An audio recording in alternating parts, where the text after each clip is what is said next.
Welcome to Journey Through the Gate, your paranormal portal podcast, as we delve into the many questions and wonders brought on by the supernatural experience. What's on the other side of the gate? Let's find out together.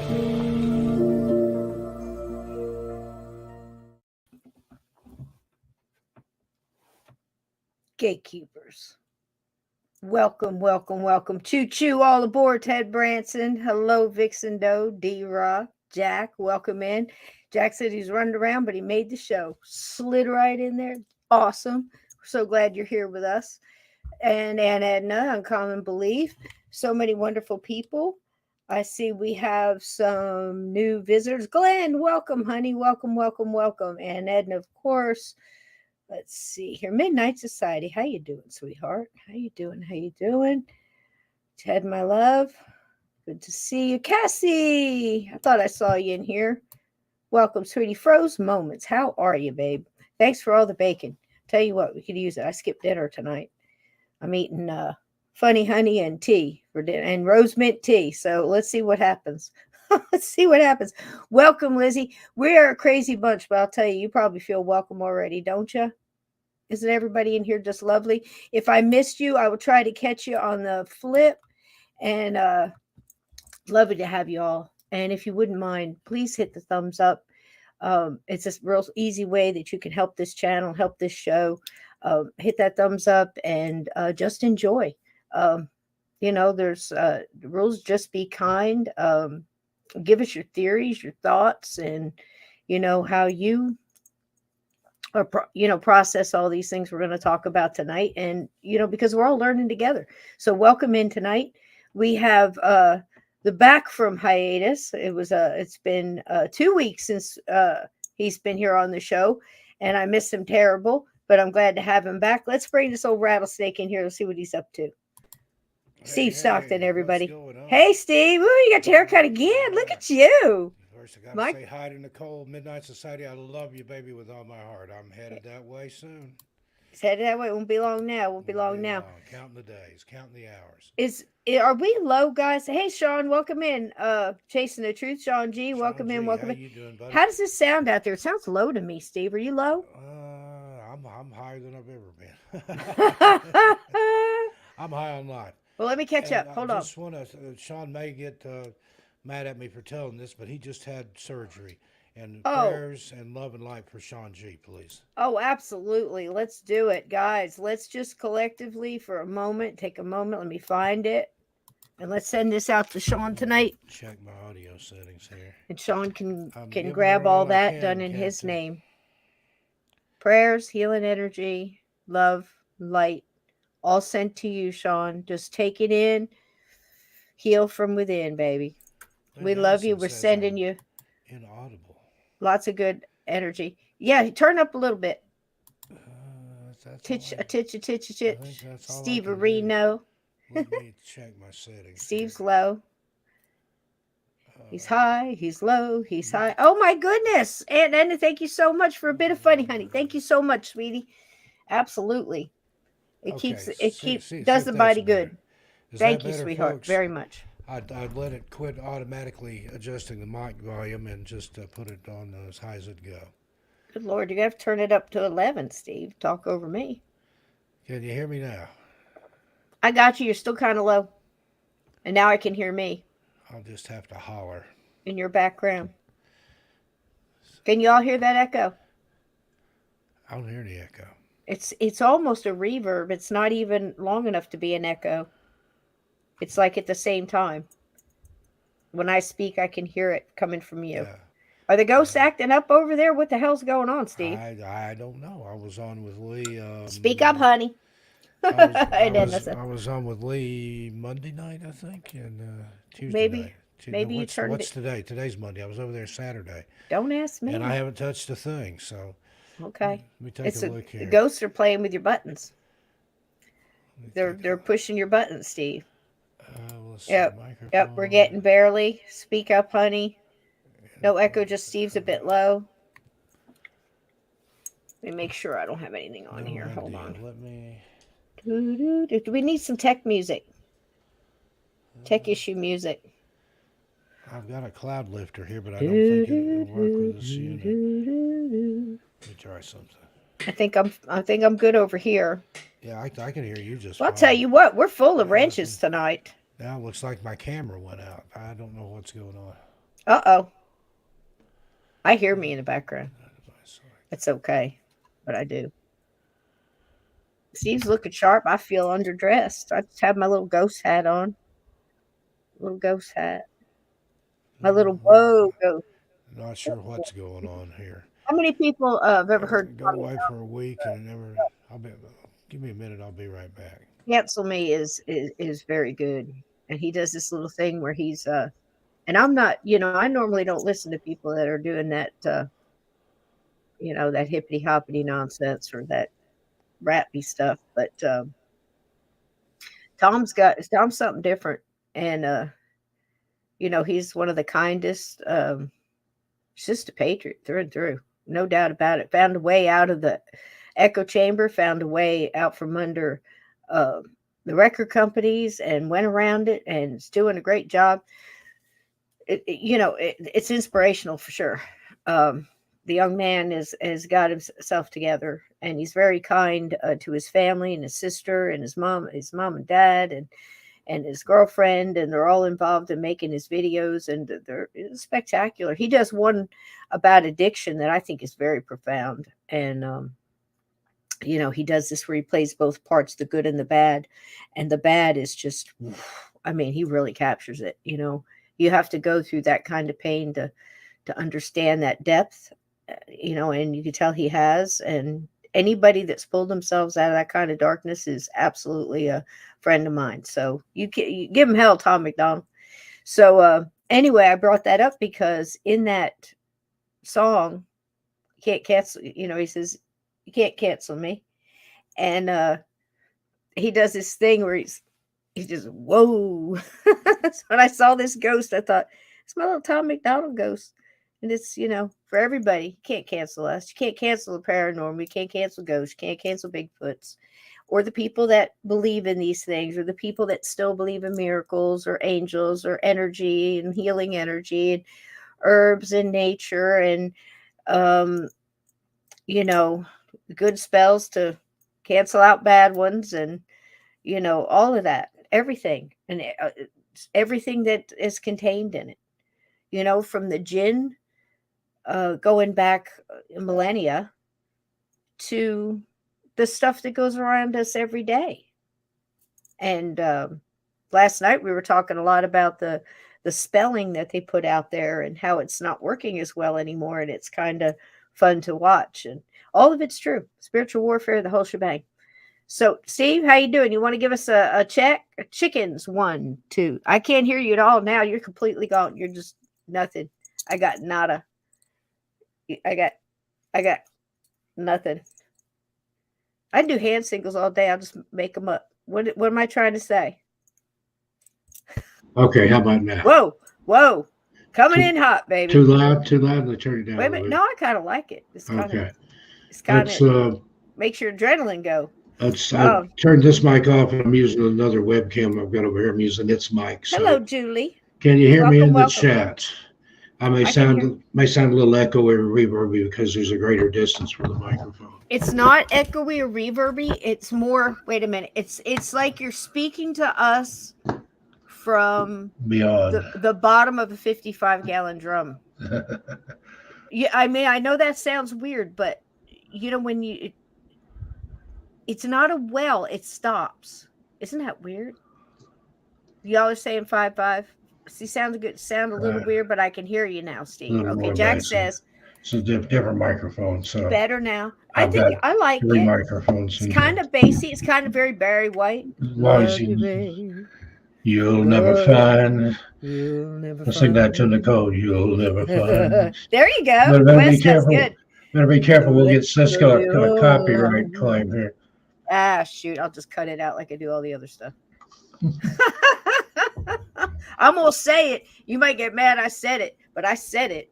And you can only get mad after I said it, but I already said it. So there you go. You know what I mean? And then they'll tell me, and it's like, what do you want? Just cut it out. They heard it. If you're here live, you heard it. If you're here after, you might get some choppy stuff. You'll wonder what was going on there. That's what was going on. What are That's those what was people going up on. to over there? Yeah. Well, that was good. I went to the dollar store, which is not the dollar store anymore. So they truly need to change that. $1 and more, or could be $1. How about that? I like that name. Could be $1. It could be $1. Oh my God, I love it. I think it would work. Could be $1. Let's just grab it, put it in your bag. It's a fun game. You grab it, you put it in your little basket. Don't forget to, ouch, jeez, that hurt. Don't forget to bring your own bag, because they're not going to give you a damn bag. I think prices should be based on customer attitude. Yeah. And then you go up to the register and find out. Well, let's see, for is you, it $1? $20. Is it $1? Is it $1.25? Is it $3? Just out of nowhere, they start selling stuff. Now it's $5. So what do you mean it's $5? It says outside it's a dollar tree. The $5 tree. You're literally telling us that money does grow on trees, which is counteractive to everything our parents and grandparents and their parents ever told them. Money doesn't grow on trees, and now you're telling me that everything's not $1. It's more than $1. Well, yeah, there you go. And They're just liars. could be $1. Could be $1, but it's not. I can't believe it's not $1. This is going to be one of them shows, folks. I'm sorry. That's where they got the food. That's where they got the freezer section. Have you ever seen $1? Don't sue us, Dollar Tree. We're giving you free advertisement. Just sit back, shut up, take it. So the thing is you go in there and you're expecting your little tchotchkes and your bad batteries. It's going to work for 20 minutes, whatever. You might get lucky. But anyhow, I've got some good deals in there. And then some is tricky, but it's okay. It keeps you sharp. You go in the back and they've got all this frozen food. They got salmon, and they've got I swear I think they said they had a ribeye in there.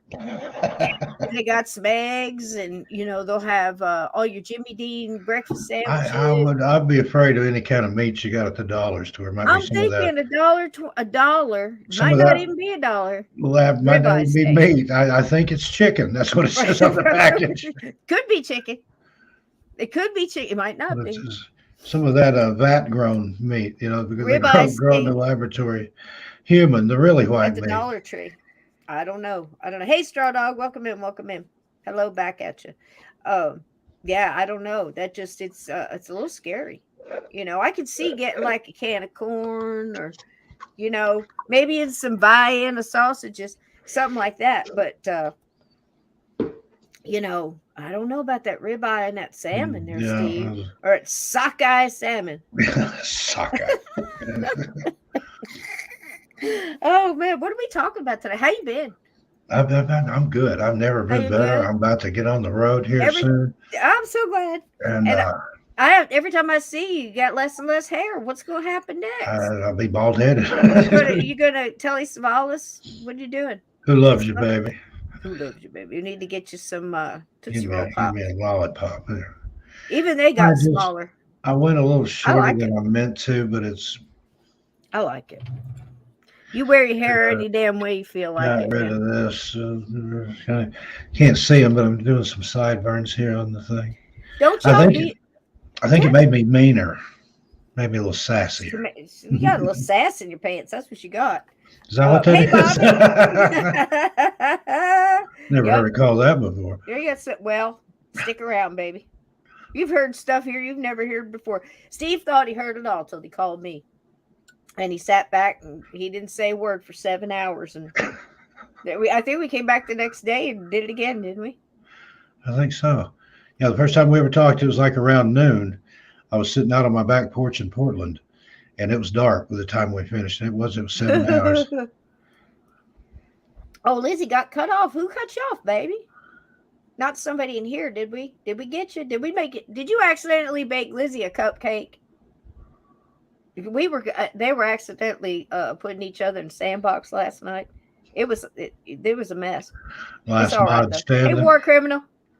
Welcome. And wrenches were flying. I'm not sure what was going on. I was trying to do a show. Sometimes it's hard. You have no idea. But anyway, Anyway, who over here in the chat is buying their ribeye steaks at the Dollar Tree? It could be $1. It might be $1.25. Might be a ribeye. Hey, We don't Lindsay. know. We're not sure Hey. what it is. Hey, Lindsay. It is Oh, your hot internet. Okay, we're safe for internet. Well, we're glad you're back. Just fight your way to get back to us because we're going to have fun. 90 something degrees here in the high desert. Jiminy Cricket Cheese O Pete's. Are you serious? Yeah, let's see. It was 94. Let's see. That was still 94. Are we giving weather? Was this in the briefing? Because I'm not ready. I'm not prepared. I can give it weather. Well, you Right go now, ahead and keep talking about yours. now, I'm going to look up mine. The high desert of Farmington's 94 Was this in degrees, the headed for a notes? high of 96. The low this morning was 63. Feels like 94. Was this in the Let's notes? see. Overnight low going to get down to 75 tomorrow. We're looking for a high 97 and windy. Wednesday, clear, 95, 58. Well, Yeah, I just don't know all what to week. say. 96, 97, 95, 93, 90, 93, 95. I'm ready to get out of the desert. You're getting baked, man. Yeah, Slowly I'm baked, telling like you. a frog in a stew. You turn it Yeah, up slow, turn up slow, turn up Yeah, slow. before you know it, it's already boiled in there. Mine is 73 Oh, be and quiet. partly sunny or partly cloudy, depending on how you look There's- at your little emoji. It did be cloud both. up, and it got guess- windy here, but it's like standing in front of a hairdryer. And one thing I lived in Mojave. I lived in the Mojave for about 10 years, and it's hot there. In Hot. Vegas, I would see 110, 112, 115, 118. But there's almost no humidity here. There's a lot of It's a dry humidity. The heat. It's a Animas dry River is right down here at the bottom of the hill. There's a lot of moisture in the air here, and you get it that Cat hot box. and that much moisture, it's miserable. Who's trying to put you in the cat box, Aunt Edna? What's going on? Somebody put you in the litter box. I live in the world's biggest cat box right here. She's talking about the desert. Was she in the sandbox? Oh, I thought somebody accidentally put her in the sandbox again. I thought we were starting that mischief from last night again. All right. No meat department at the Dollar Tree for Jack. Well, Jack, you don't know what you're missing. You get you some sockeye salmon. Or you could get you some. She could get you. What else did they have? It was incredible to see. They had like chicken fillets, and they had I think they ribeyes and Salisbury steak or something like that. Burritos, all kind of burritos, and probably roadkill. And owl burgers. I don't know. I don't know if I trust it. Pigeon souffle. Oh, the desert. Okay. Well, it's easier to get you out of the sandbox here than to go find you in the desert, Aunt Edna. All right. Well, that's the show, guys. Have a good night. Can you imagine? All right, that's it. Forget what we're doing. I didn't know we were doing the weather, though. I'd have been more prepared. There's really not a lot going on. It has been absolutely just, there is a fog above us in here in Jersey that's just sat on us for like a week. And it's almost like it's not real, if you know what I'm saying. And you can hear that stuff going on above it, but you can't see it. And it's almost like being in that movie, The Mist, where there's stuff out there, but the fog, the smoke is so thick, and it's not down low; it's all up high, so it's all stuff flying above and just kind of a low hanging sky. It's just dreary. I had 2 weddings on Saturday. My boss was running around like a chicken with her head cut off, and both of them were outside. It rained all day. Came back and said she honestly said to me, those people paid so much money for that dance floor, and there's goose shit from one end to the next. And I'm just like, this is what happens. You plan your wedding outside. If you get tiny little kids to be in your wedding, if you get your stuff outside, you got to have backups. You know what I mean? It's going to happen. You either have to have the attitude that whatever happens, happens. We're going to roll with it. We're just take it as it comes. Or, if you're going to get upset about every little thing that's just not, Pinterest perfect on the table, and, you put flowers outside in tall vases and the wind comes, guess what happens? All that shit's blown over. It's all blown over. It's, it's just, they picture this and they get so caught up. God bless you. Don't spend that don't do this. Save, have some things that are important to you, but don't go get all caught up and spend so much and then put it in an atmosphere that has a high probability of getting foobar.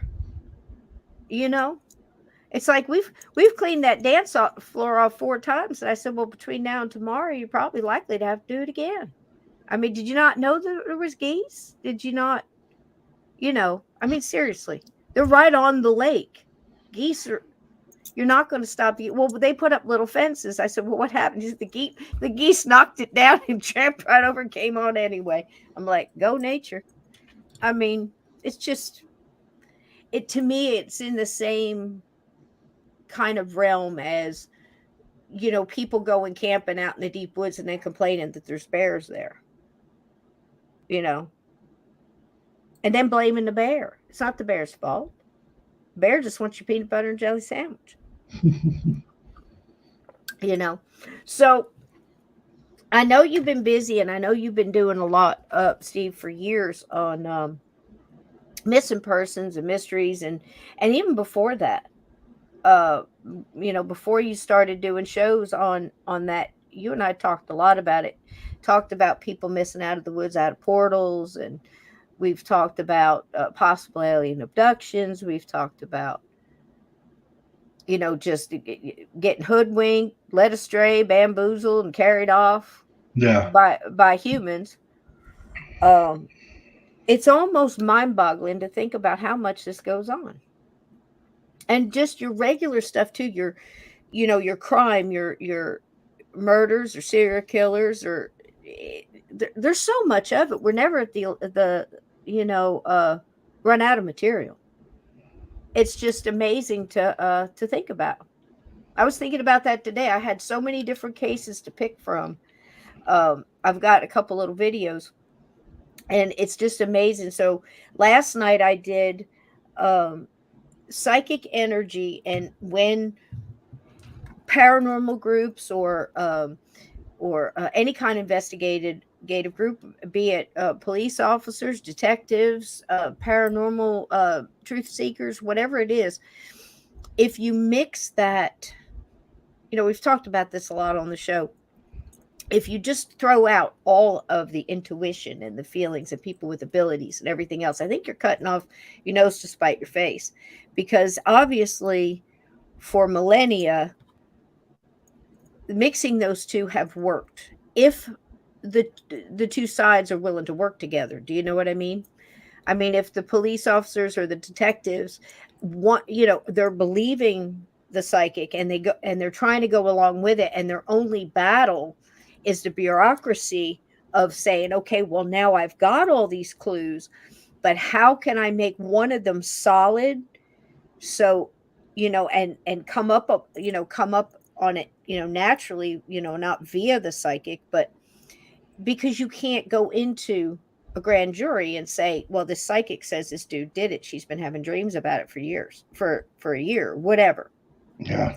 You have to make it solid. It has to be, some provable evidence, and if they're smart about it and they work together, sometimes they can do it. And what it really boils down to is, in most cases, it's the dead who have come in, contacted the person with abilities. And so if you really look at it, it's the dead working with the living to get justice, or at least get the story told. Yeah. Right, Steve? It's amazing.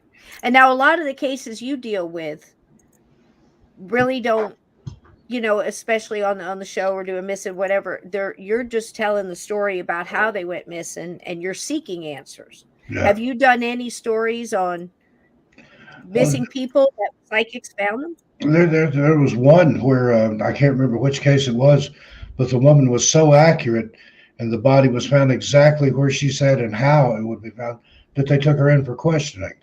How about that? So, oh yeah, there's very probably common. A lot more of that. People very common that have some insight, and they're afraid to tell it because, if you're not involved in the crime, how would you know where the body was, how it was positioned, all this? That would be kind of hard to explain away in some cases. then they get interrogated for hours and and days and continuous thing. And last night we had one that was very cool in the comments today. It was the one that we did. I believe it was called Southland, and Joe was the I can't remember his last name, was the psychic. Now in his case, he's getting these visions. The ghost is actually coming to him. You know, um, I believe in his case, he would get the visions and he could feel her presence. I don't know if he actually saw her standing there, but the other one did. The other one, it was definitely a physical presence who she could see. And it's very much like that case of, what was that show called? James Von Prague was involved, and that other medium was involved. And I believe Jennifer Love Hewitt. Oh, what was that? I know the one you're talking about, but I can't remember the That was name. actually a good show. Yeah. And she like she would see them, and she'd see them standing there talking to the people that she's talking to, and she'd have to do that whole thing, like pretend like not now, like they don't see her doing that. She's out there talking in the park, to herself and using her hands, and there's nobody there. She sees them, nobody else does. That would be very difficult. And a lot of the cases I know actually happen that way. It's kind of a trip. Oh yeah, so many actually get arrested, Glenn. You're right. Yep. That's true. But Aunt Nanda's talked about being barefoot with flowers in her hair. When you got married? Oh, I think that's wonderful. I'm Jack gonna guess. Kilowatt says the show was The Ghost Whisperer. That's it. Ghost Whisperer. How could I forget that? Yeah, that's just Yeah, thank you, baby. My head Appreciate too. it. But anyway, I just think it's extremely interesting. And I think, Steve, one of the things that you and I talked about very early about this is, a lot of the missing kids. And some of these psychics that I've talked to over these decades will either do remote view or whatever it is that they're doing to go to look into. Now, this is in the case that you would take a case to them and see if they get anything on it, rather than they're getting the information. They got to go seek who wants to hear it, Yeah. Which is so many different ways this can happen. But they each hold their, the good and the bad, because first of all, if you're that person that's getting, you're driving your kids to school, and in the back seat's this, lady who's trying to get your attention. She just happens to be dead, and in her death state, she probably doesn't look really good. And she's probably given off a very depressing, of course, confused, that the energy is there, and it's just, it drains you. It drains you, even though they're not meaning to do it. It's not out of some kind of a mean thing that they go, I'm going to, do this to draw energy off of them. This person is just connected to the person with abilities, and is hoping that person can help them. And they're going to, now that they've connected in, they're going to keep going until it's done. And I think those are some of the most compelling stories, where you really do get to see the finished product. I wonder how many never get done, because like I was saying, over these decades, I've had multiple psychics and mediums tell me that in some missing person, especially kids, they will only go so far, and they've hit that wall when they go, I can't, because the people that are doing this are way too powerful, and I don't want to, and they kill you, and they stop. And that's another intriguing thing for me, when I start seeing why they're sent, when you start seeing the truth about stuff, and you start seeing what they meant and how widespread it is. It's an amazement. So with all of those things, like we said, Steve, the portals, the alien abduction, mate, probably, what was that show we talked about? Eisenhower signing the treaty that said they could abduct a certain amount out of parks. Supposedly Eisenhower, Churchill, Truman, Aleister Crowley, and Hitler all had a meeting at midnight somewhere, and that's what Laura Magdalene Eisenhower, the story she tells, And Isn't she that said a it beautiful was, name? oh, it is. And she said just openly talked about it in their family that, Mhm.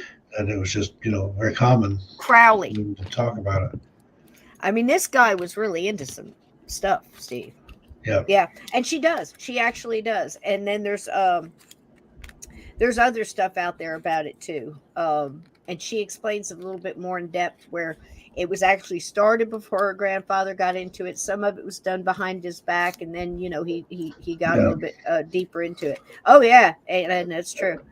And I know because it's Yeah. so And then it's they almost when you say specifically called it a treaty. And you Mhm. think about that, a treaty is what you sign to keep from getting obliterated.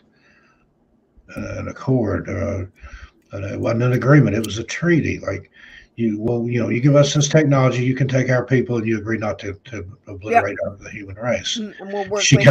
kind of alludes to being something like that.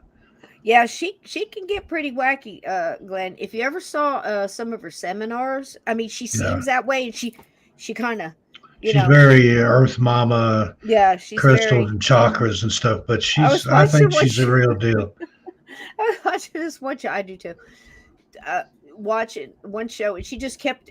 It was like she had Tourette's or something. She just kept yelling out zombies, zombies. It was just the funniest thing I've ever seen. I'm friends And with her then on she'd shut off. She Facebook. goes, "Never mind," and she'd cut it I've off. talked with her a little bit. I've never been on her show or had her on one of mine, but she's got some interesting things to say. That's about the Yeah, and there's a kindest lot of thing I other can people say. saying it too because it's all that stuff. It's all the things that you hear.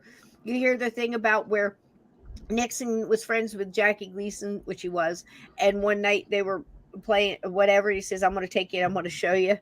And Jackie Gleason told that story. Yeah, I I've mean, heard. Nixon was all over the place. Yeah, You know, Tricky he was Dick. at the Tricky Dicky. He was at the party at Mansion's house. What was his name? Uh the night before Kennedy was shot. He was JFK was there, Nixon was there because he was in town in Dallas for the Pepsi convention, so that was a nice cover. He Yeah, had a lot of stock in that, there were a and lot of people in oh Dallas. my God, Um, all of them were there. the Bush family Connolly, was there that day. yeah, yeah, yeah. I mean, and to think that this stuff is still dragging on, it's so hard. Not Patty Hearst. What?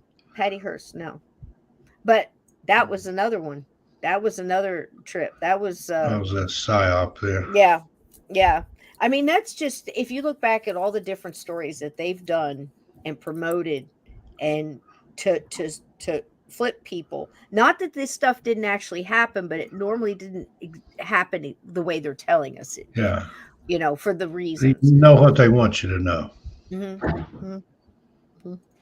Honestly. Yeah, but it's funny when you say that about people don't realize that we were funding Hitler and of course the big machine. Uh, All of the big, the Rockefellers, all the bankers, they played both sides of the war. early, like 34, wasn't it? Yeah, I mean, really early. And thought he was like, look, we did a whole story, a whole show on Lindbergh and how he mhm. was paid to go out and do these speeches and lectures and things like that. And he was very pro Nazism, very much. It's crazy world, man. But when you say that, Steve, and you say Eisenhower and Churchill and Crowley and Hitler, I just kind of see almost like that. That artist who does the dogs playing pool Yeah, and the dogs playing poker. poker. Yeah, That's what I'm seeing. I'm seeing like a visual like that. Crowley's got that hat on that he had. Mhm. But it's crazy to think about it. But man, Crowley was in a lot of stuff. Yeah, Yep. a lot of places. He was. He was I believe well, I don't want to say Secret Service. I know that's the reason he was there in I think he was Dallas. part of He the got OSS or moved whatever. up. Yeah, I can't remember. I don't want to misquote, but it was a group he was heading out. He was heading. He's the only person probably in globally, if you had a television or if you knew who Kennedy was, that didn't know where he was the day Kennedy was shot. And there is he actually was making a phone call, took a short plane and made a phone call from another place to try to give him a cover, but he was there. His son was there too. He was very young. His son was in the sheriff's department. sitting in the sheriff's department, talking to the cops and kicking around. He was very young. He was in his teens. George Yeah. W was there. But yeah, W. crazy. W. Probably W. bumped into Jack Ruby up there trying to pretend he was putting an ad in the paper for one of his clubs. He was actually putting an ad out because he wanted. He was going to put it in for some kind of new dancers or whatever to promote a dancer ad for his one of his clubs, and he was up there in the building to put this in the paper because back then you had to fill out a thing and say I want this classifieds whatever or page whatever pay whatever it was to get your ad in there, and he would took his pad and pencil and all that other stuff and went up to watched the shooting from the perfect view out of the window there up in the press department. It's crazy. Just where everybody was, when that happened. But the whole reason, whatever Daddy Senior, old Timberwolf himself, whatever he did, got him moved up to the next rung, and that's how they did it. Look at Gerald Ford. Okay, they made Gerald Ford an absolute. Who the hell's he? Put him in charge of the Warren Report. Now, this is fact, folks. I wouldn't tell you if it wasn't. And if I don't know, I'll say it. And if I'm wishy-washy on something or something's blurry, I'll tell you. And you can fill in the blank. Do your research. But they put Gerald Ford at the head of the Warren Commission. He changes the autopsy picture. Changes the autopsy picture. Now, just let that sink in. And move the wound on the throat. Yeah. And then what happens? Nixon steps down. Who do they pick for president? Right. So when Watergate happened, all that was they were across the street bugging the other side. That's it. Yeah. That's it. It was wrong. It was illegal. And Glenn Dennison, you're absolutely right about Crowley and Jack Parsons. Mm-hmm. There's a really good book called Sex and Rockets that talked about that. And prior to the first UFO sighting of the modern day era, 1947, Kenneth Arnold, Crowley and Parsons had been out in the desert trying to do the Babylon working. And some people conjecture that they created some kind of rift in time and space, and that allowed those UFOs to come through.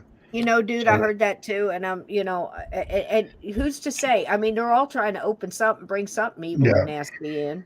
I mean, that's that's the whole reason you got to keep your lights on. We're laughing about this stuff, but this evil exists. It's been going on for decades and centuries. I kid you not. Evil is, been around as long as light. I mean, it's just the way it is. And as soon as you could see how they play the game, everything becomes a lot clearer. But that's exactly what they did. Watergate happened. They got Nixon all involved in it. He doesn't really know what's happening. I mean, gosh, he wasn't as dumb as they portrayed. Nixon was something else. And I remember on the 70s, they did nothing but berate him, call him stupid, made fun of him because he's sweat. Did you hear those Watergate tapes? He knew what he was up to. Oh, yeah, he knew he was up to, but still.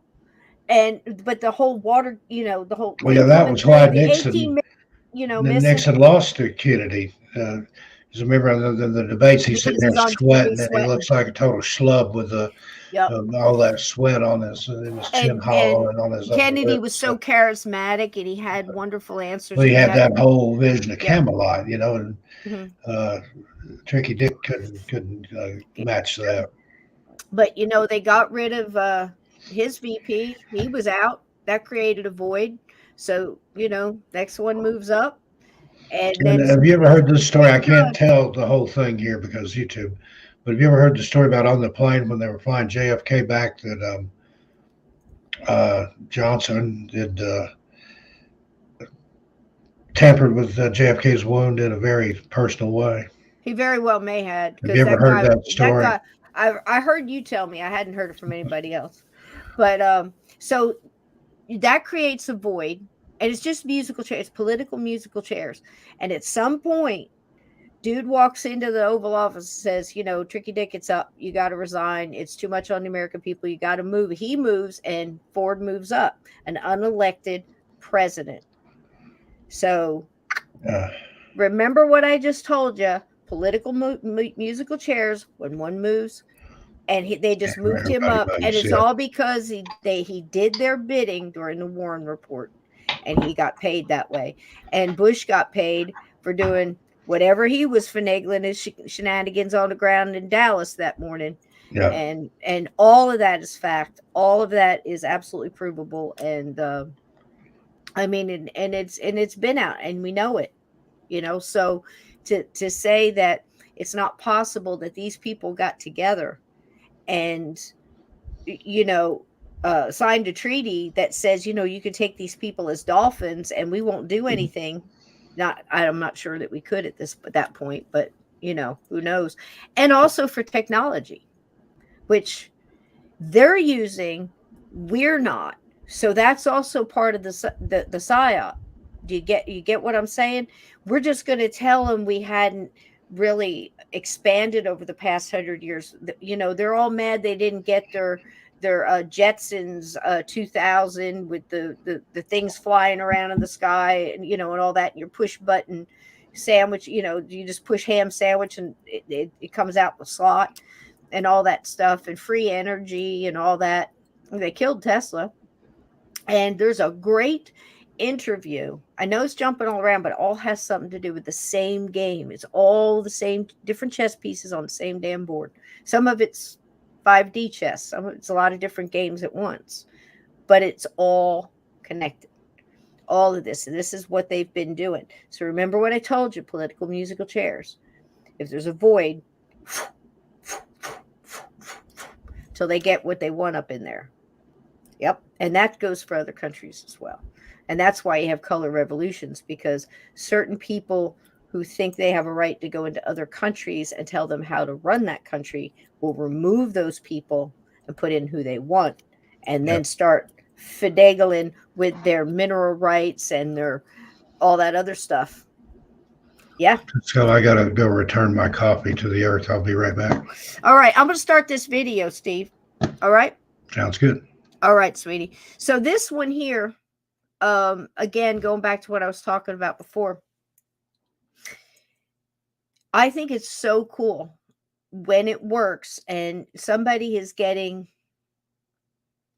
these psychic visions and someone is missing, someone has been harmed, they're looking for a killer, whatever it may be, trying to solve a crime of like bank robbers. They've worked on those cases.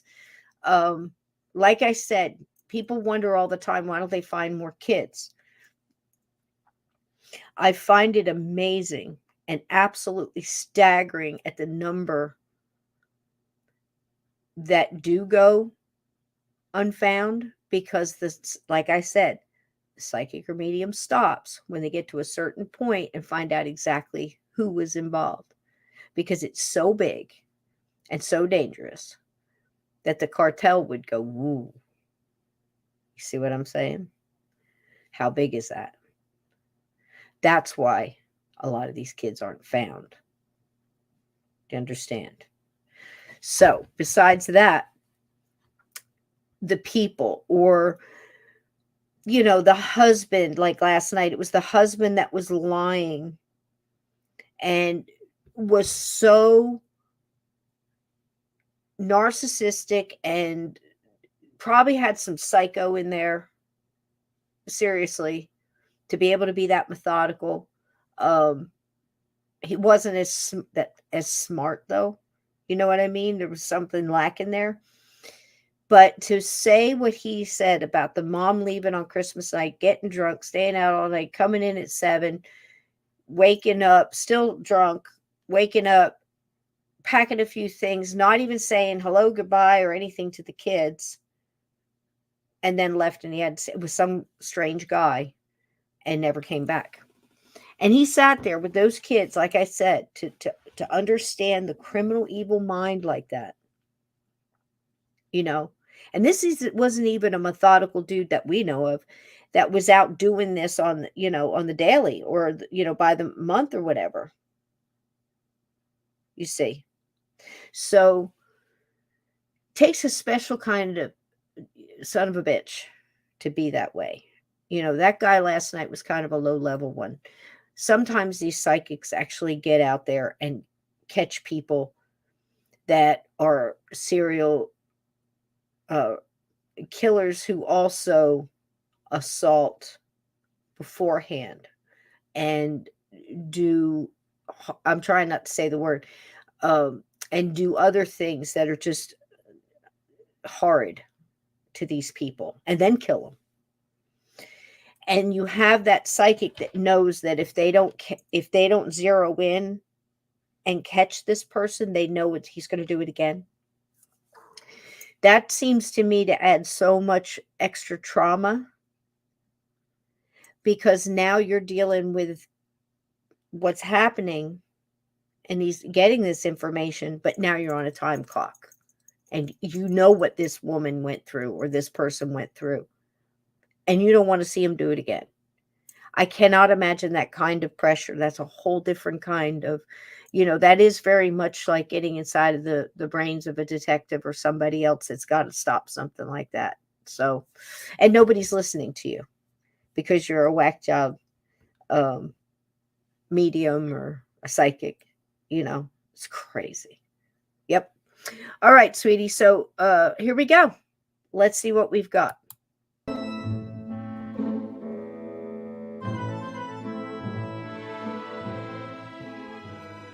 And I'll pop in here too. I'm not going anywhere. 1983, West London. 25-year-old Jackie Poole this is is a good assaulted one. and strangled to death in her own home. It was such a nasty murder. Despite a thorough police investigation, there's just not enough evidence to convict a killer. A local psychic believes she is visited by the victim's vengeful spirit. In a supernatural trance, she is taken back to the murder scene. And I could see it as plain as anything. It was Porky. But what part would her visions of the name Pokey and a brown sweater play in solving this brutal crime? I could feel Jackie saying to me, ring them now. Would a psychic's paranormal powers or hard forensic science nail Jackie's killer?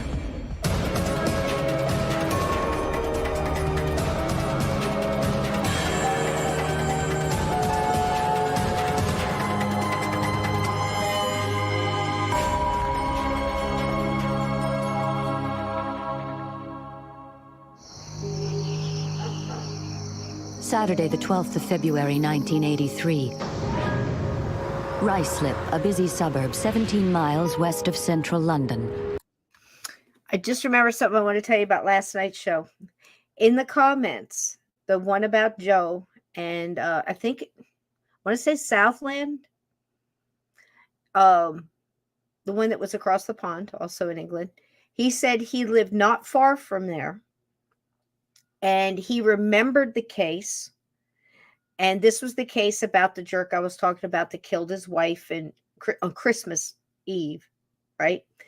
And he said that, how do I tell you this without giving away? All right, so he had some family members that went through some trauma, something terrible, and sought out the advice of a medium. And they were very impressed with him and he helped quite a bit from what I understand. And it just so happened it was the medium that was in the show we watched last night. So it was great in the comments. So listen, please get in there underneath the live. It doesn't get a lot of play because once it's live, it goes in a different category. It doesn't go right under videos. So you have to look in the live category and find the show tonight and go in there and comment, because YouTube also looks at that and that helps the algorithms, because I have a really big mouth, and although in case you hadn't noticed, and I try so hard not to be held back from telling you guys the truth. It's stuff you usually already know, but even if I say it and you know it, at least it firms up what you already believe, or you think, you know what, I was thinking that too. And I feel better that somebody else is as nutty as I am and really think that that's what's happening. And then you can go on about your day and you can keep your light bright, and you don't have to worry and be a victim to all this fear they're trying to throw at people. I mean, it's coming but isn't that wonderful? So if you do know about these cases or you remember these cases, and if you were near there and you have something to add, please do put it in the comments, put it here in the live chat or after the fact underneath the video, okay, on the channel. Thank you so much. Local psychic Christine Holohan's sixth sense has been on high alert all weekend.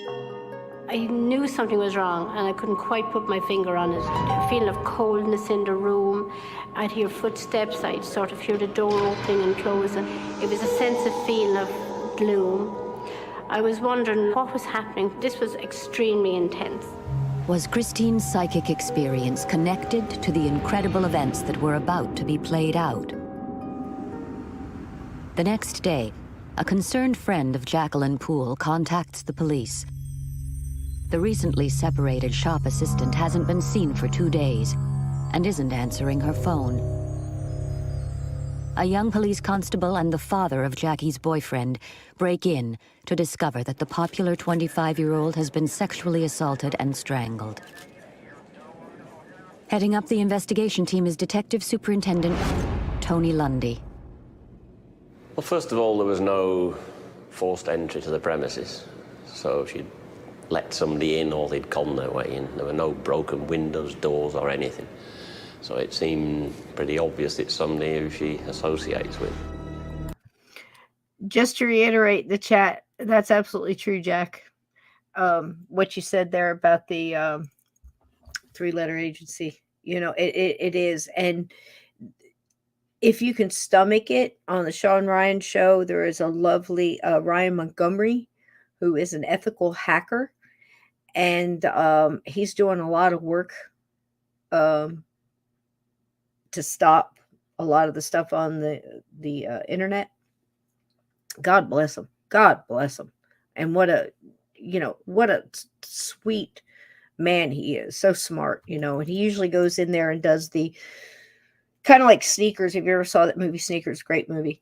But they go in, companies hire them to go in and see if they have any, breaks or any back doors into software or whatever. And he's using it for good. And we could really use him on this side. But he said that he found all this evidence and he went to that agency as well as local and everything else, and nobody would touch it. That's what I'm talking about. Nobody would touch it. And the only ones that did touch it, where he was treated well, that backed him up, was James O'Keefe and Project Veritas. He said he was treated with so much love and so much understanding. They went after some people and they got some people, and they're still going. But there you go. So that solidifies what you just said, Jack. But and Edna's true. They do watch the chats too, but I didn't see anything anybody said, but we just have to be careful because they just demonetized. They demonetized last night, and we just got to try. It's a tough world, right, man? Jackie has been strangled to death with a cord. Personal items have been stolen and her clothing is in disarray. She was fanatical at wearing rings and necklaces and bracelets and stuff, but basically the lot had gone. I think there may have been something left on her finger that couldn't come off, but everything that could be removed had gone. Jackie's body has lain undiscovered for some 48 hours.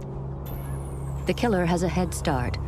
Police begin to interview Jackie's friends and family for vital clues and release details of the attack to the press.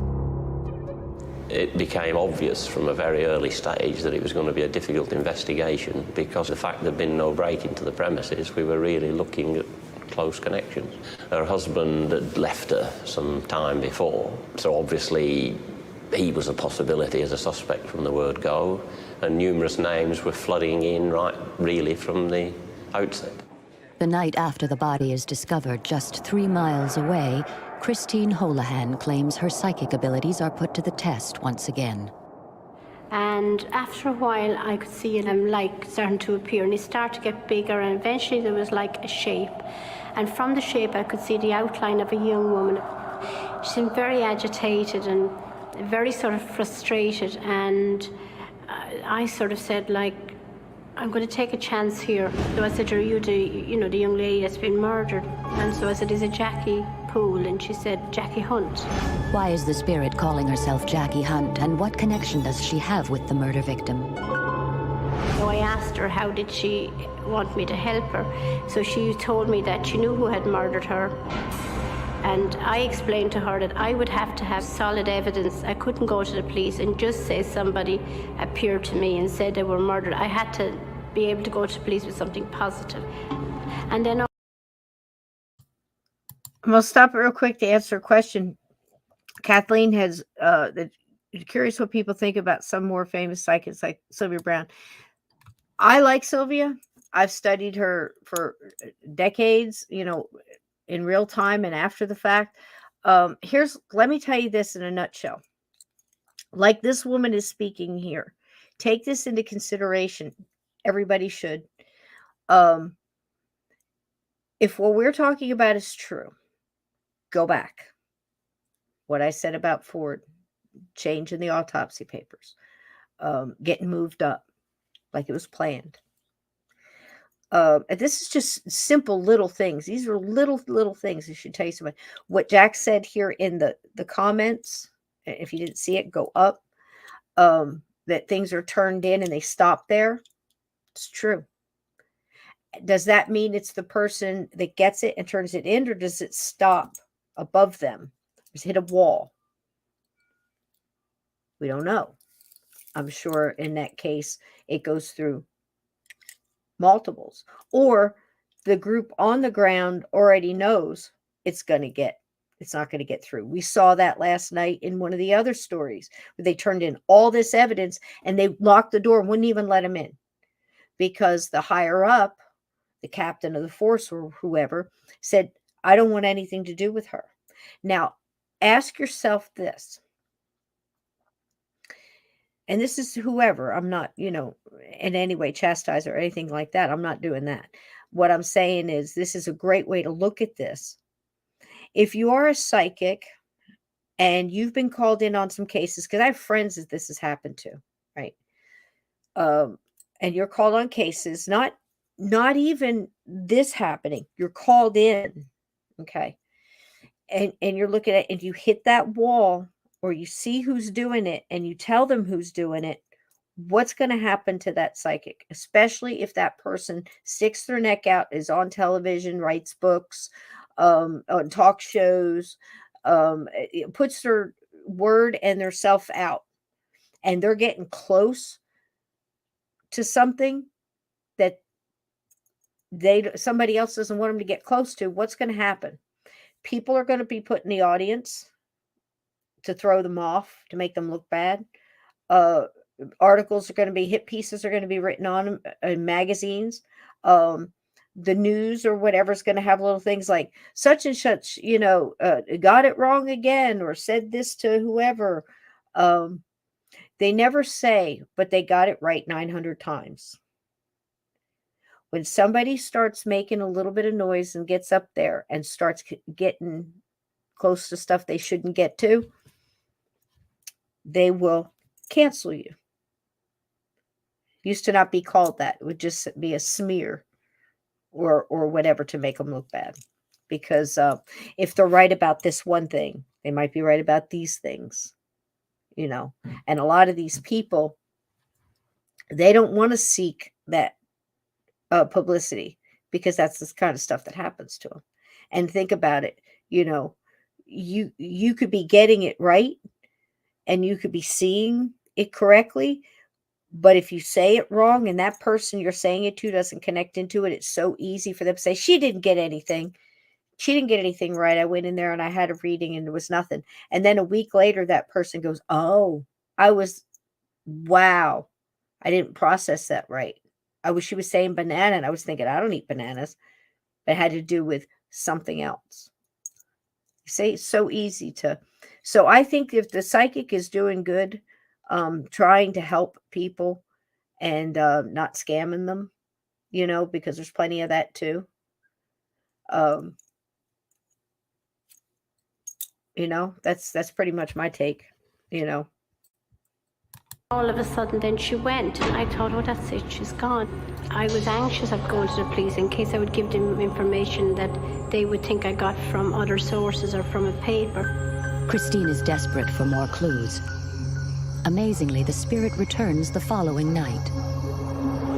It was like I was watching a television scene. It's like I flashed onto another level. It was then that I felt I was taken on a journey. I was just feeling what she was feeling. I felt myself in this flat, and I got a terrible sense of feeling that I was being dragged in slow motion as if she was still going through it. And it was horrible. And I could see all the struggle, and I could see what was happening. Christine believes she is a psychic witness to murder and sees a woman called Jackie Hunt being attacked by a young man. She claims she is shown the layout of the victim's home. It's not much to go on, but she cannot ignore the spirit's pleas for justice. I started, realizing what she'd gone through, and thought, if I go to the police and I leave myself open to the person who actually murdered her, I started to think of lots of things. You're going to protect yourself. I was a bit afraid. Christine is desperate to describe what she has seen to the police. But murder investigation teams are skeptical over the use of psychics, and she must risk ridicule. I didn't know what to do. I didn't want to ring them, but I also knew that she just was not going to go away. So it's like she was my friend now. She wasn't just that she was a victim who came to me looking for help. She was now my friend. Eventually, I could feel Jackie saying to me, ring them now. I could hear it really plain in my ears, ring them now. While the psychic builds up courage to call the police with crucial information, the murder investigation team work around the clock to nail the killer. You don't often get called out to scenes of murder where a young lady has been beaten, strangled, and it was a very, very nasty crime scene. With no sign of a break-in, police investigate the theory that Christine knew her killer. She had many, many friends, all from a same age group, from being brought up in the area and so on. And we had to eliminate over 70 suspects. Many you could eliminate quickly, but 70 suspects were explored at length, and that made it very difficult. Christine Holohan. I mean, you think about it, Steve, they really don't have it easy either, the cops, the detectives. 70 suspects. You're muted, baby. I'm sorry. I didn't mean to grab you and pull you back in like that. But I mean, think about that. 70 suspects. She's sitting here. That's a lot of ground to cover. 3 miles away from where it happened. And, I wanted to ask you this. What do you think about this? She doesn't know the girl. Maybe stood by her at a grocery store line, didn't know. Who knows? Who knows? 3 miles. Yeah. But the girl, it obviously passes and then goes right to her. Now, I find that interesting because do you think it's just an energy pull? Is it actually like we're saying where they almost like see a light and go toward that light, where it might be coming from the kind of light that comes from a person? Like a moth to a flame or a light bulb, just they see it and they go toward it. Wow. I mean, because like I said, she's 3 miles away. She doesn't know her. The family hasn't come to her and asked her to look into it. Each one of these cases is different, how each one finds, some, in a lot of cases, the psychic or the medium is called into a case by either police, because there are a lot that work with them. You may not know it, but it's absolutely true. Yeah, they don't publicize it, but they do. Yeah. They do a lot. Yeah. And they've got certain ones they like to work with because of their accuracy. Right. Like that lady we saw last night, the one that was so cool that put the whammy on that guy with her and her psychic class. She had a class and she got the class together and they all threw all that pain back on him, took all the pain he had put out there. And I think what a useful bunch of way to use energy, because you're actually taking it from the universe that he inflicted on others and flipping it back on him. And they took that and then they covered it with light and made it just, and said, if it's justified, if it works well with the universe, we need him to feel this pain and have him stop. And he did Stabbed himself, turned himself in, Steve. Yeah, how about that? I mean, but now she's worked with the police for about 30 years. I mean, I would say, I would easily say 3 decades at least, that woman. She's a trip. She's a real pistol. But yeah, that puts them in a pickle, but because she's sitting here too, also worried for her own life, Steve. If she gets involved in this, she's 3 miles away. Is the killer going to get her? I mean, it takes a lot to get off, and put yourself in this position that, these people deserve a lot of our respect and gratitude, I'd say. Yeah, definitely. The unsung heroes that nobody, says no, and no miracles are happening. Nothing good is happening. This is happening all the time. It's a trip. She has visions of the murder sent to her by a spirit called Jackie Hunt. The local psychic feels she can no longer ignore the ghost's pleas for help and risks ridicule by contacting the police. I must admit I'm not one who's much of a believer in that, but at the same time, obviously, any possibilities to help you, you're going to explore them. Constables Andrew Smith and Tony Batters are sent to interview the psychic. Unknown to Christine, Tony Batters was the first police officer at the murder scene. Sadly, Tony passed away in 2003. His widow, Anne, remembers the day that would change his life forever. I think it could well have been the first time he'd actually found a victim. And she was young. It was a horrific murder. Because he had been the first officer on the scene and had actually stayed at the scene for several hours, he knew the layout, what the situation was in the flat, things that had been broken or turned over or something that was out of place. He believed there would be nobody else who would know that detail other than himself. If Christine's claims were true, then convincing this hardened skeptic with first-hand knowledge of the crime scene would be a major challenge. I thought, oh God, here goes. And I was tuning it out with Jackie. I hope you're here. I really hope you're here at this stage. And she was. She went to explain everything that she could possibly explain. She went to as much details as she could possibly give me. I explained that when she came through, I asked her, was she Jackie Poole? And she said Jackie Hunt. The psychic's first piece of information is a hit.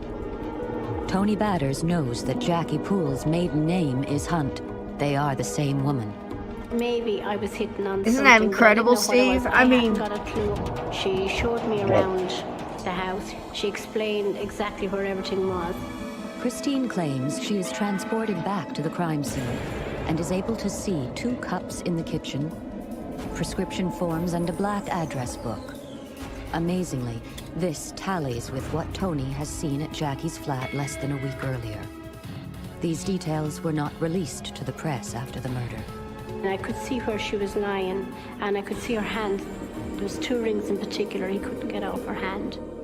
Jackie's missing jewelry was reported in the local papers, but nothing specific had been mentioned about the 2 rings that had been left on her body.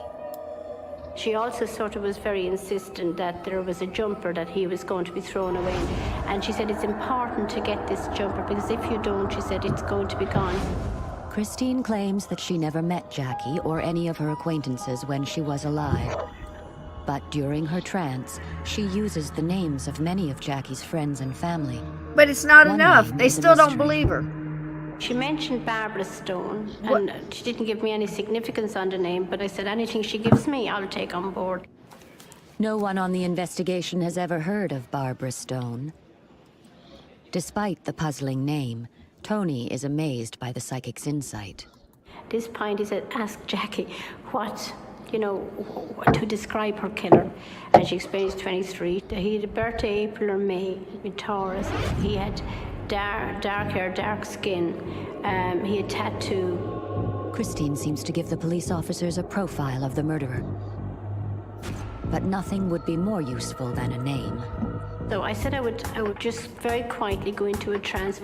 I really had to tune in very, very strong with Jackie. I'd really bring her into me close. And I could feel her. It was like as if she actually really came through, as if she was inside of me. The psychic resorts to a technique called remote writing, which unlocks her This unconscious. is incredible. She hopes this psychic skill will reveal first the floor. all-important name. Welcome. Jackie helped me spell out the name. She'd actually got the attention. Hey Lee, how you And doing? this was it. And I could see it as plain as anything. It was Porky. I knew at that point I had actually hit something significant had happened, though he never actually quite said anything about it. Over And I say it again, and still it's not enough. What is it, Steve, that the people on the other side of this are so blocked? And somebody said it in the chat. I forget who said it. Please forgive me.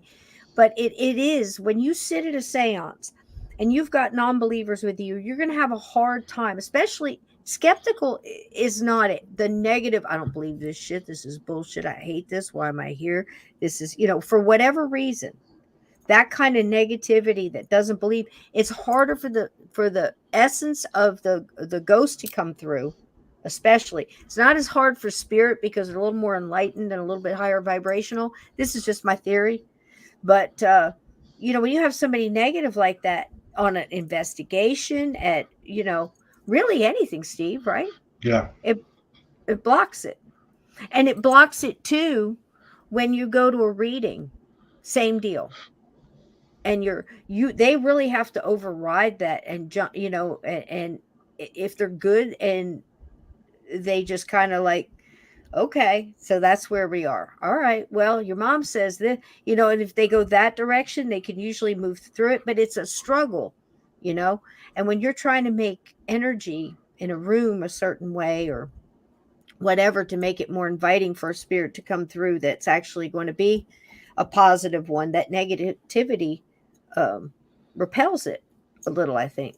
Is that a good word to use, repel? I think so. Yeah. It's just like, the magnets, when you put the positive poles together and they push back, it's exactly like that. Yeah. Exactly. It pushes stronger up here, and then after so far, then it stops. I think it's the same principle. Yeah. And I mean, and I think it's absolutely incredible how she's opening up now. She's doing automatic writing, and Steve and I can tell you we got stories on automatic writing. Yeah, both Cisco, of us. I mean, oh my gosh, Cisco channeled that whole story, I think, for Cabin 22 or I parts think so. of it. It's the only thing that explains it. But excuse me. And besides that, she's got this almost a camaraderie with her. She's that familiar. This is how long it's taking. And it just blows my mind that people on the other side that don't believe it or don't want to believe it or, making fun of it or all that kind of stuff, they have such a hard time believing the amount of evidence that our side has to come up with to prove, or at least try to prove, that we had an experience with a Bigfoot or a ghost or whatever the outlandish sounding experience would be, UFO, whatever. Have to come up with so much evidence and be so precise and over and over and over again, and still they don't believe.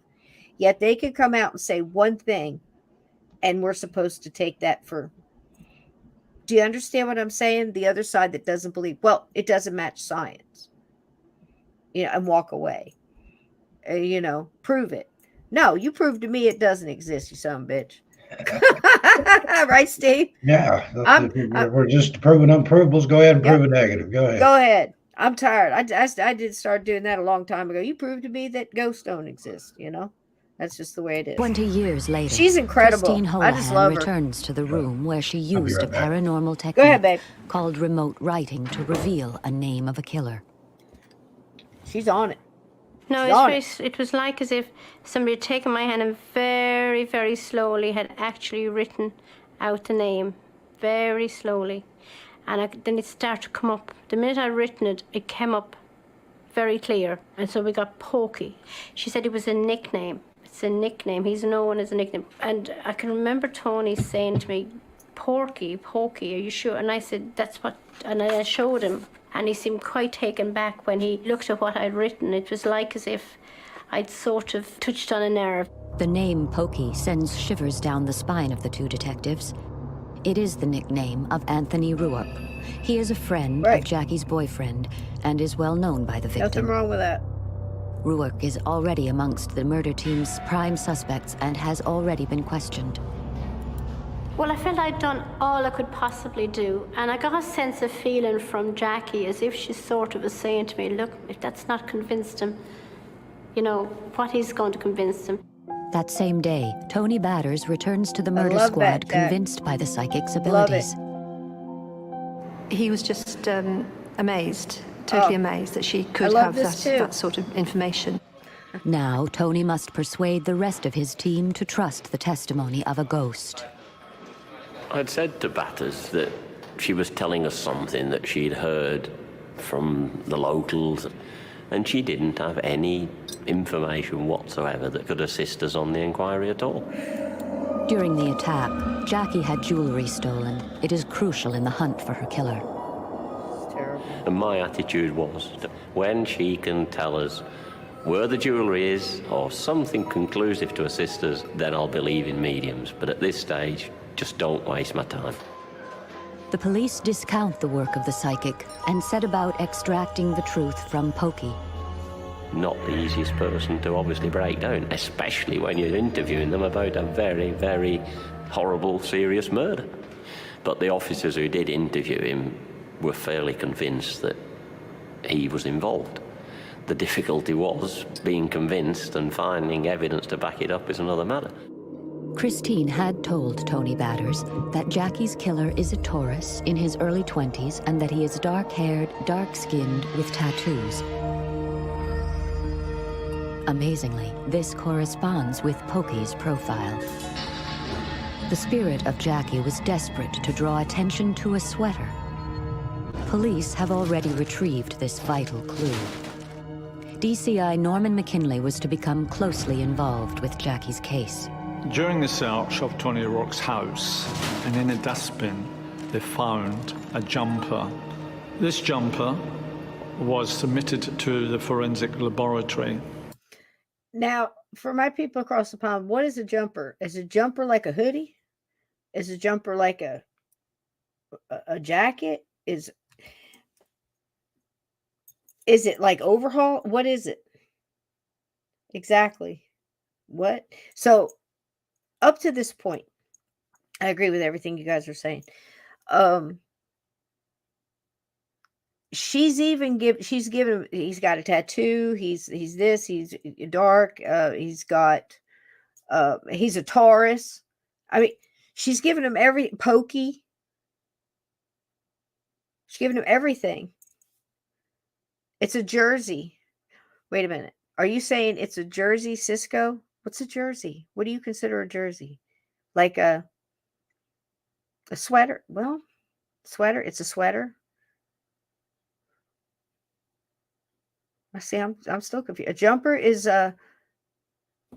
just a top with a hole in it, not button up. Oh, okay. Thank you, Sapphire. Okay, because the Jersey Cisco messed me up because I'm from Jersey, so I'm a Jersey girl.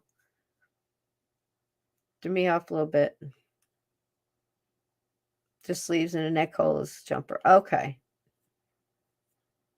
No buttons or zippers. Okay. All right. We're clear. All right. Because somebody said sweater in here, and I'm like, is it? I'm thinking those cable knit fisherman sweaters, like the Irish wear. Yeah. Like that doesn't fit. What's going on here? Okay, makes more sense. And of course, fibers having come from Jacqueline's clothing, and also plaster particles, which was also found on Jacqueline's clothing, was also found on this jumper. The evidence forensically links Pokey with Jackie, but the murder suspect has an explanation. The problem that the police had was that Rourke knew Jackie. He did say that he had spoken to her during the week prior to her death, so contact had been made then. Despite a psychic pointing the finger at Pokey and the police suspecting this known criminal, after a 15-month investigation, the team is shut down. We have this evidence, we have that evidence, but it was never, ever going to be sufficient at that time to instigate a prosecution. So that was the low point, but closing it down when the family still had no solution to it was very, very disappointing. Tony Batter's appeals to work with the psychic are ignored. Now he has to deal with the investigation team being disbanded. Oh, he was very frustrated because they obviously had done a lot of work and they thought that they had enough evidence. Christine believes Jackie is devastated that her Exactly. killer walks free. She was so angry in the sense that he walked away from the murder as if he had absolutely no feelings either way. The psychic remains frustrated by the police skepticism. I done the very best I could possibly do. I gave him the information. I trusted the information that Jackie gave me was accurate. And I knew there was nothing else I could really do. I always somehow believed that there would be justice someday. I just didn't know when. Christine is certain the unsolved murder will be reinvestigated. And it is. Incredible. In 1999, some 15 years after the main inquiry was shut down, 15 years. Christine has another visitation from a troubled spirit. And I could see an image of a blonde-haired woman. And I kept looking and I kept thinking that it looked like Jackie, but I said, I must be imagining this. Couldn't understand what the significance of that would be. Unknown to the psychic, the police reinvestigate the 16-year-old murder case after an informant brings in new leads on a suspect that is not Pokey. Was the apparition a coincidence, or Jackie trying to let Christine know that the hunt for her killer had started again? In the intervening years, a cutting-edge DNA technology had been developed that should allow police to test forensic evidence taken from Jackie's flat 16 years ago. The introduction of DNA low copy number, or LCN, was completely new. The DNA technology in 2001 and even today is very accurate, so much that the forensic scientists can identify one person in a billion from a DNA profile. We had every opportunity now. Why do they do that? To solve a murder, and particular for the benefit of Jacqueline's family, to ensure that justice was done for them. Bodily fluids collected from the crime scene and skin extracted from under Jackie's nails are examined by forensic scientists.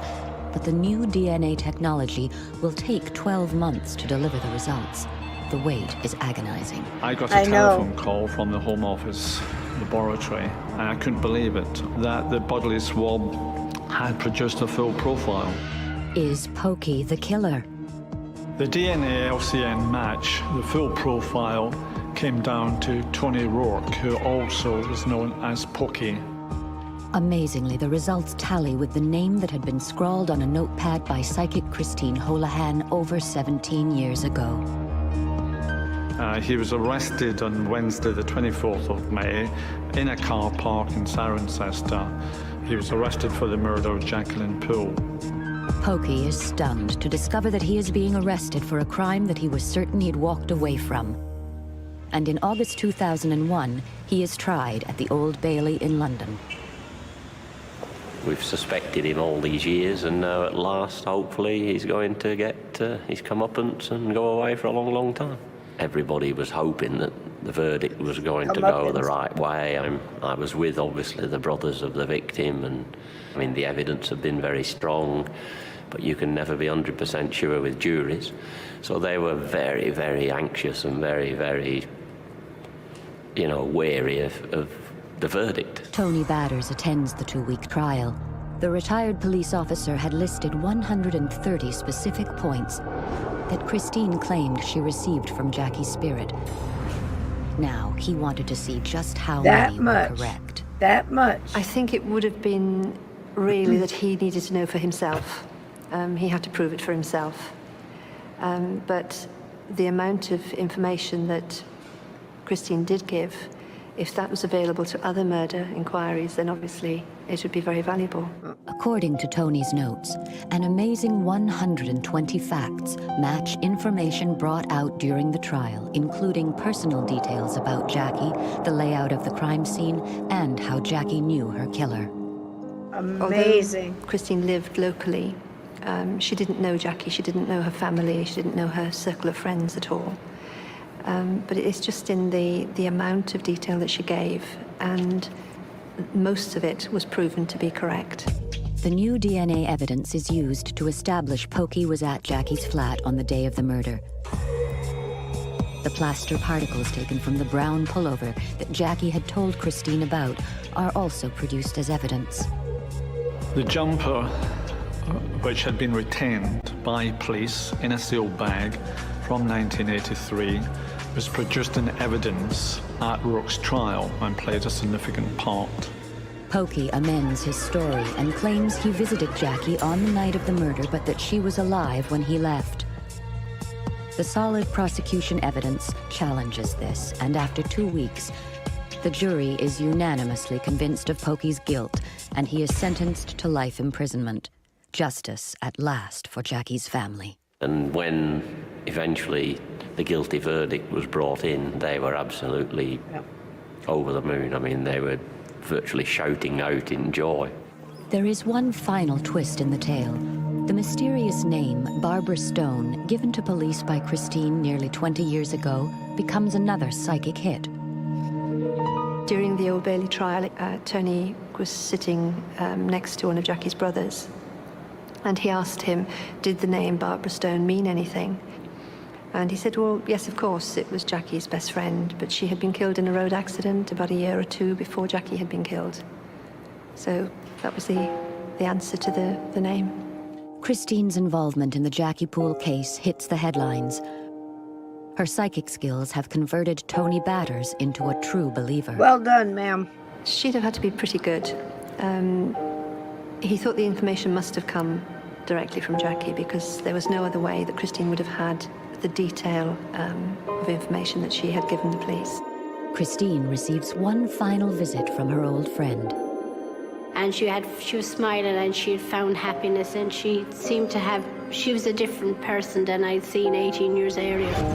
I felt very happy that she had found peace. There's another lesson. I sort of felt sad, because I felt like this was closure all around. Jackie was gone. This extraordinary relationship had spanned nearly 2 decades.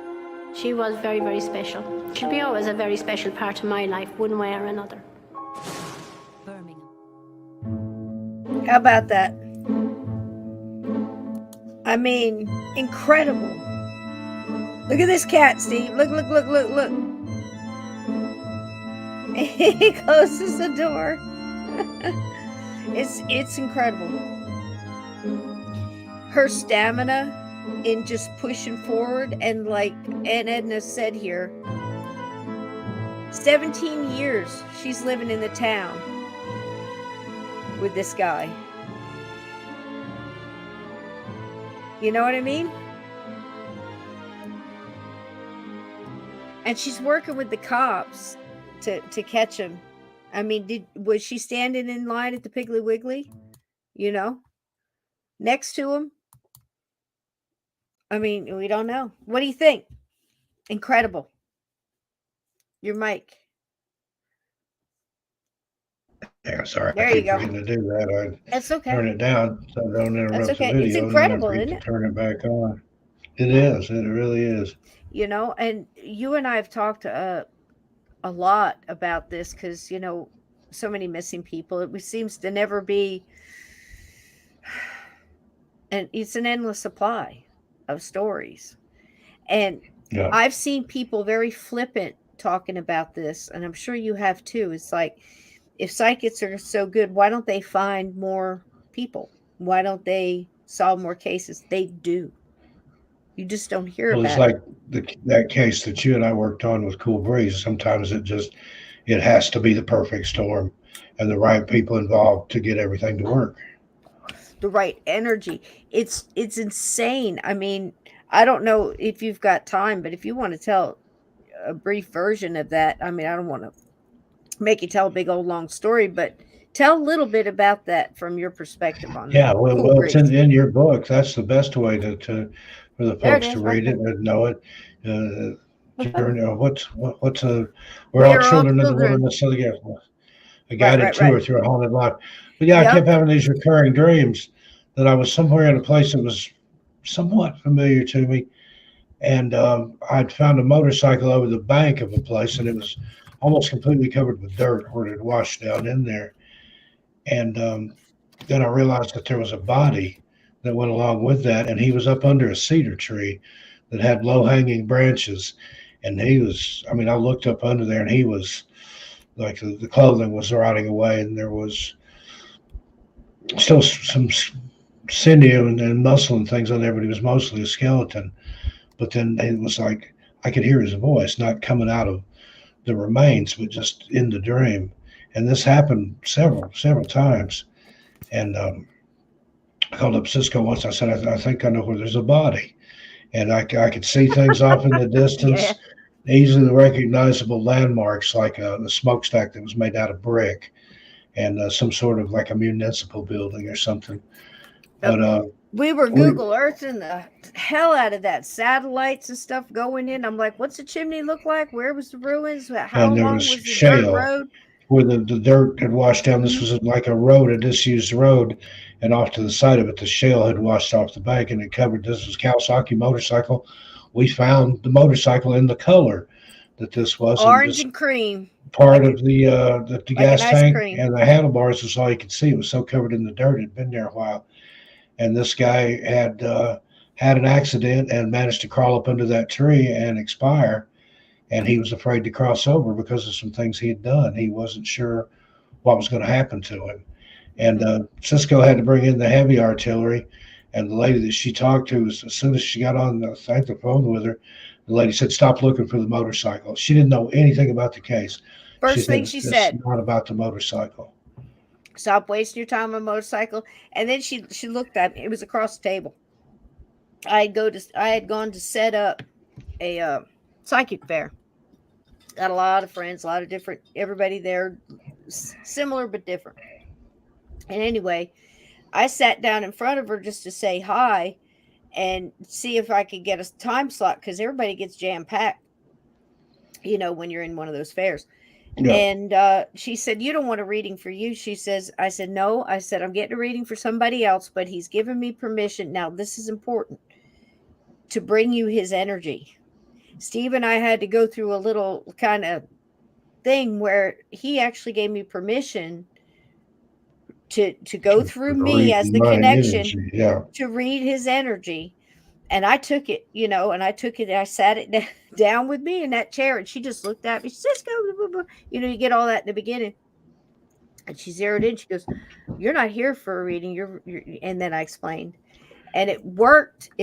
And she said, "Let me zero in." I told her a little bit about it. I said, he's getting these dreams. It's like American Werewolf in London, where every time he sees him, he's a little bit more decomposed. Yeah, it was horrible. A little bit weaker. I got to the point where even in the dream, I couldn't look up under the tree because it was so horrifying. So bad, yeah. He was going through it, man. Steve and I we've rode some crazy rides together. We have. So what a long, strange trip it's been. Yeah. Oh God, yeah. Hell yeah. Living on Reds, vitamin C, and cocaine. So I loved that song. That was the only Dead song I ever really liked. That Sugar Magnolia, but that was because sappy reasons. But never mind. I liked Touch of Grey. Yeah, that wasn't so bad. I remember when that came out.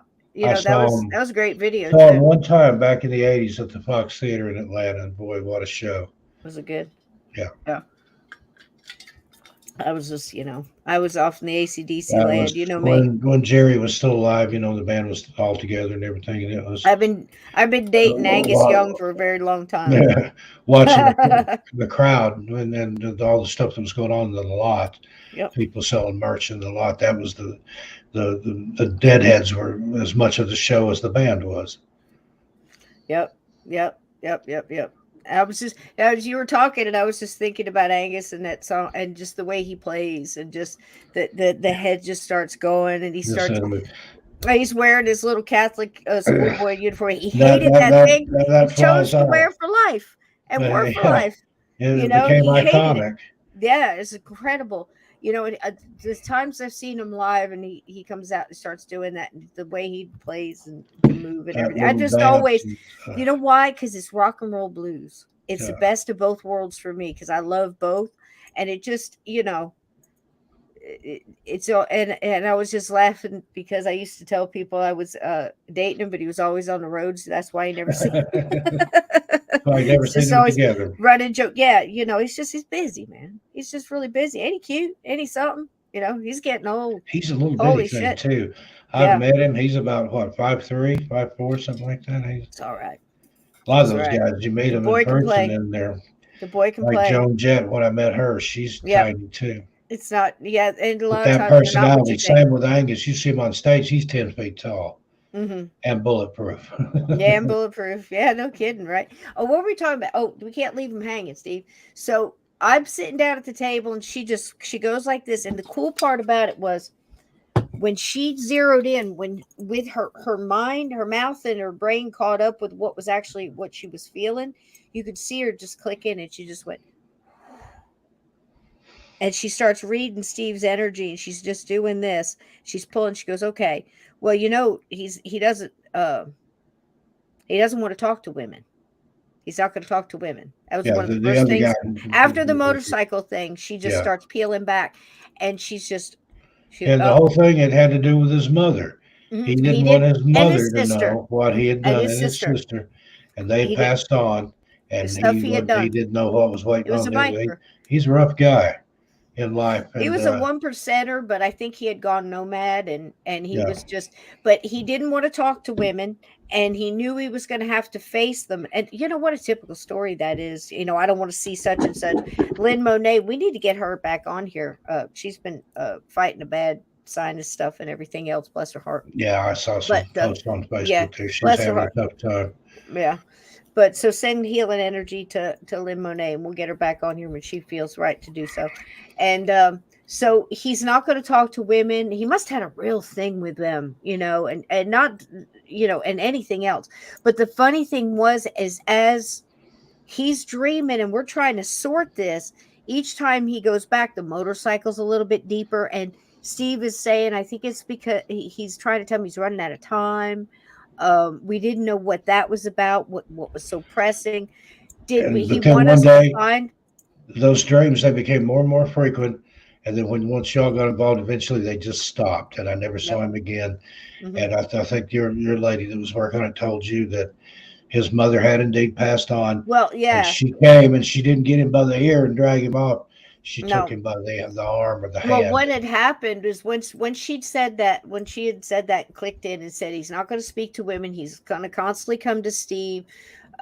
He actually came out from underneath the tree at one point. You remember that? Mhm. And he was standing behind you, Yeah, and that was huge. I wasn't going to turn around because I No. knew what I was going to see. And he could feel the energy though, and we're working. So what it did was Steve, myself, and 3 of my other friends, 2 remote viewers, very good mediums, and this one lady we're talking about, we all had to sync our energy together and all try to send that toward him, very much like the story last night.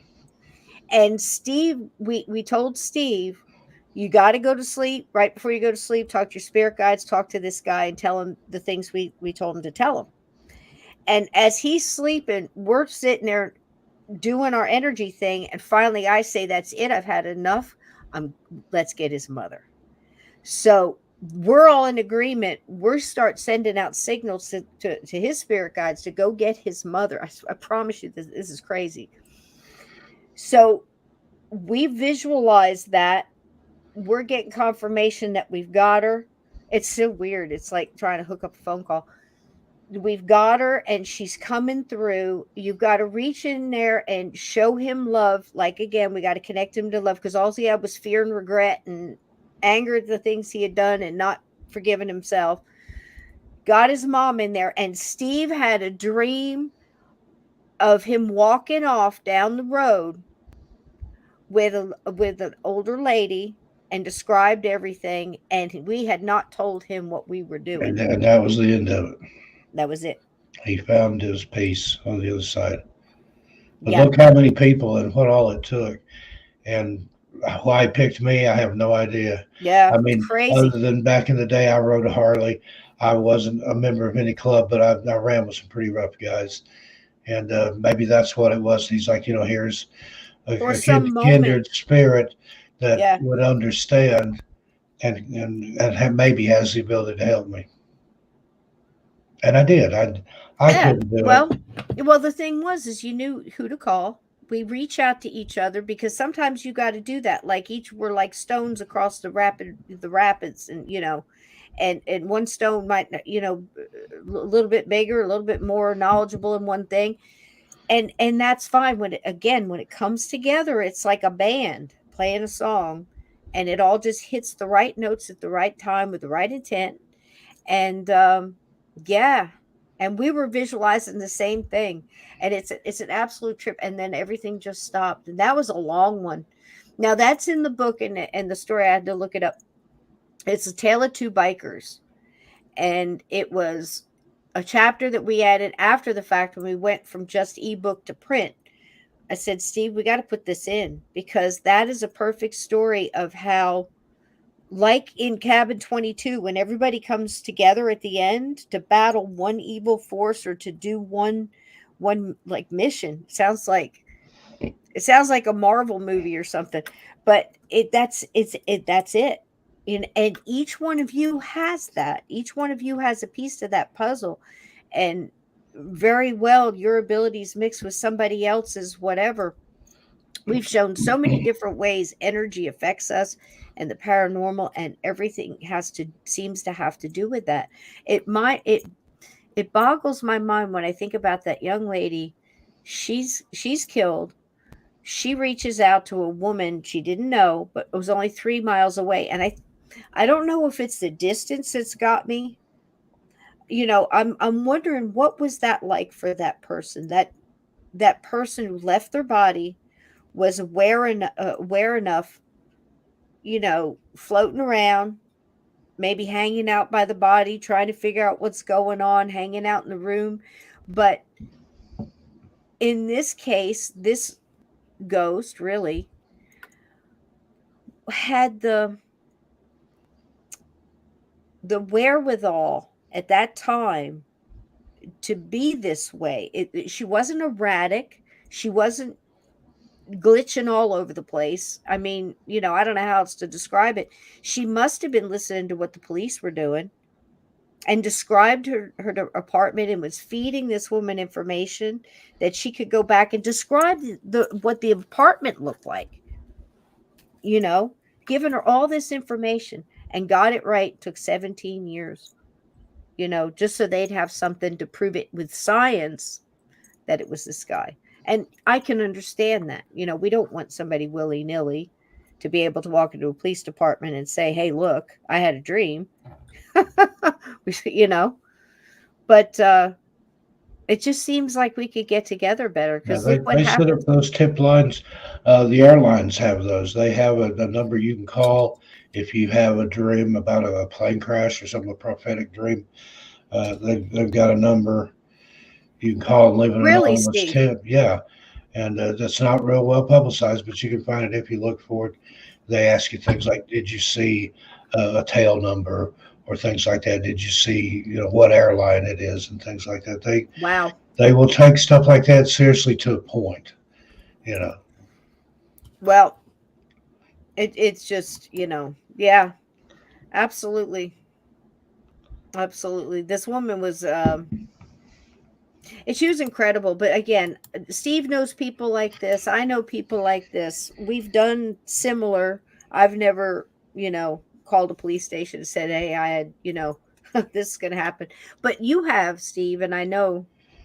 Well, I didn't call the police, but Right. when I lived in Oregon, I had dreams about Kyron Horman, and I think I knew where he was out on so, Sabi's Island, but it's private property. You can't go over there poking around in the woods. And if you did find the body, then how would you explain how you knew where to find it? This is it. This is So. And people go through so much of that. So again, if you're ever in a circle of people are talking about this, or they're talking about missing people or But whatever, I did send an it is anonymous happening. Go ahead. But I did send an anonymous thing in, and he wasn't found, so it must not have been valid, or they didn't look in the right place, or whatever. But Yeah. I did what I felt I needed to do. Yeah. And they got hotlines and people always call in with tips. And I can see people thinking another prank, another crazy person, another this, another that. But somehow multiple cases get solved. Still, against all the odds, against everything that's up against, skeptics and just sheer chance and people not paying attention, it gets through. And I think it's a remarkable thing when the dead can come through like that and find somebody that listens and has has the wherewithal and the heart and the intestinal fortitude to push through all that crap and continue it, even if it does take years, you know. And I think the most important thing is that after it was all done, she came back and she was much better. She appeared to her as happier. She wasn't the same person. She was, she was okay. And, I've often said that not a lot of people dead that come through whatever communication, they don't seem to be so, for lack of a better term, hell bent on justice. Most of the time they come back, I love you, I'm okay. But I think this is a little different where they're actually seeking out somebody, the soul of somebody, or maybe their spirit guides get them together, who knows, of somebody that's going to do it. And I think a lot of times we get called for stuff like that too. And it just seems to fit right into the puzzle. Everything snaps together and it works. And I think that's a beautiful thing because there's nothing's worse than not knowing what happened to your loved one or, being murdered and justice not coming. And, how many they stopped before they did it again, we'll never know. But say a silent prayer tonight for all those people out there fighting with their abilities against great odds to get justice. And that's pretty cool. Steve, you got any final thoughts on all that? Just sometimes it is what it is, and that's about all you can say. Sometimes a cigar is just a You cigar. have more questions than you started with, but that's a part of this That's whole part of it. paranormal onion, you know. Yeah. Well, that's true, sweetie. But if we had the answers to it, we'd run out of shows. We keep asking why and trying to sort this all out. We can still keep getting together with these lovely folks and talking about a Monday and listening to some good music and looking at some funny animals and scary ghosts. And I'm not tired of it. Are you? Good Nah, old stories and everything else. But I just think it's really cool, and it kind of goes as a bookend with Steve's wonderful channels of, he devotes so much of his time to missing people and their families and their stories and going over the evidence and stuff again. And Steve's willing to go, in case you didn't know, into the wild and weird and has been for decades. I mean, that's just true. And we're both advocates for that, where, you can't say it's not possible. What about this? A lot of people throw out weird evidence and shut the door on things, and we never get any answers. And that's not, we want to progress in our understanding of these things so we can benefit or help, you know, because if it's a ghost in trouble or, you know, God knows what. Bigfoot. I had a friend tonight on another show asking for somebody. I laughed my ass off because he's a good kid.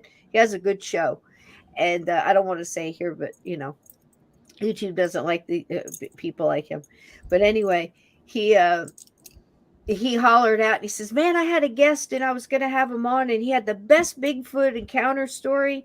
He said, "I've always wanted to talk to somebody who's seen one of those. So if anybody is in the chat that has ever had a Bigfoot experience or knows somebody who knows stories about that, or if they've seen anything else or hadn't," and I'm like, "I'm right here, dude." I got a guy. But it's so funny to dip your toe into that world of people where they don't have Bigfoot stickers on their cars. They don't have t-shirts with ghosts on them. They don't listen to these stories. They don't try to sort out this stuff because they're having a hard enough time navigating the days of the week.